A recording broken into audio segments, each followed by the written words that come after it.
আরে দোস্ত কেরামত, দেখেছিস আজকের পর্বটা? আমি তো পুরাই হা হয়ে গেছি। ভাবছিলাম কি হচ্ছে আর দেখলাম কি। আরে হানিফ, বলিস না, আমি তো অস্থির হয়ে গেছিলাম। ভাবছিলাম আয়ুষ আর কুসুমের কি হবে। একদিকে জঙ্গলের মধ্যে ওই পরিস্থিতি, তারপর সেই আগুনের পাশে বসে আয়ুষের ওই রোমান্টিক ডায়লগ, ভালোবাসা কোনো ভেদাভেদ মানে না। আমার তো মনে হচ্ছিল যেন একটা অন্য জগতে চলে গেছি। ঠিক বলেছিস।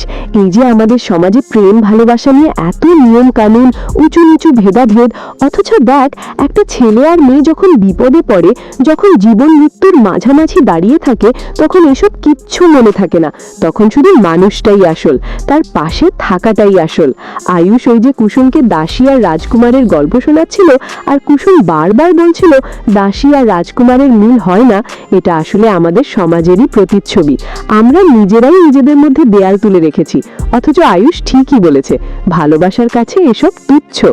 আর ওইদিকে দেখ না আমাদের মেঘা ম্যাডাম, কি সাংঘাতিক মেয়ে বাবা। মুখে এক কথা, মনে আরেক।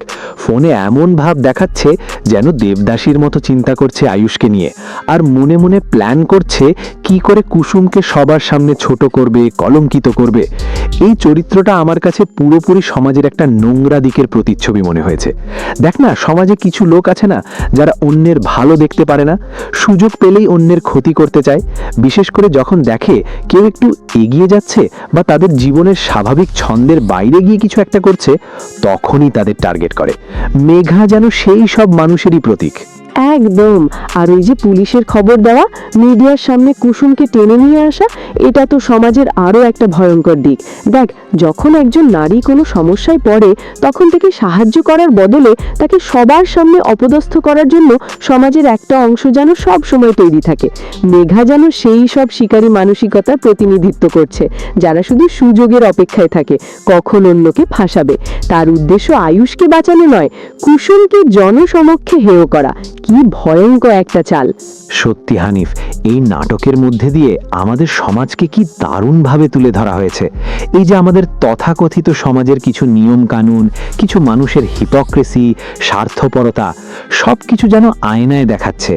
এই কারণেই এই নাটকটা শুধু একটা বিনোদন নয়, এটা যেন একটা শিক্ষামূলক বার্তা দিচ্ছে।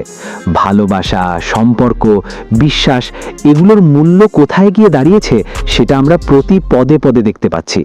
একদম ঠিক বলেছিস কেরামত। আজকের এই পর্বটা আমাকে অনেক কিছু ভাবিয়ে তুলল। আমরা প্রায়ই ভাবি যে সমাজ বুঝি শুধরে যাচ্ছে, কিন্তু এই মেঘার মতো চরিত্রগুলো দেখিয়ে দেয় যে অন্ধকারটা এখনো কতটা গভীর। তবে হ্যাঁ, আয়ুষের মতো মানুষেরাও এখনো আছে, যারা ভালোবাসার জন্য সব বাধা পেরিয়ে যেতে চায়। এখন এটাই দেখার, আয়ুষ কি পারবে এই ষড়যন্ত্র থেকে কুসুমকে বাঁচাতে, নাকি সকালের আলো কুসুমের জন্য সত্যিই নতুন কোনো অন্ধকার নিয়ে আসবে। বন্ধুরা, আপনারাও এই ব্যাপারটা নিয়ে কি ভাবছেন? আপনাদের মতামত আমাদের কমেন্ট বক্সে জানাতে ভুলবেন না। আপনারাও কি কেরামত আর হানিফের সাথে একমত, নাকি আপনাদের মনে অন্য কোনো প্রশ্ন উকি দিচ্ছে? এই রকম আরো দারুণ সব গল্প, সামাজিক আলোচনা আর সিরিয়াল রিভিউ পেতে আমাদের চ্যানেলটি এখনই সাবস্ক্রাইব করুন। ভিডিওটিতে একটি লাইক দিন এবং বন্ধুদের সাথে শেয়ার করে দিন, যাতে তারাও এই গুরুত্বপূর্ণ আলোচনায় অংশ নিতে পারে। দেখা হচ্ছে পরের ভিডিওতে নতুন কোনো বিষয় নিয়ে। ধন্যবাদ।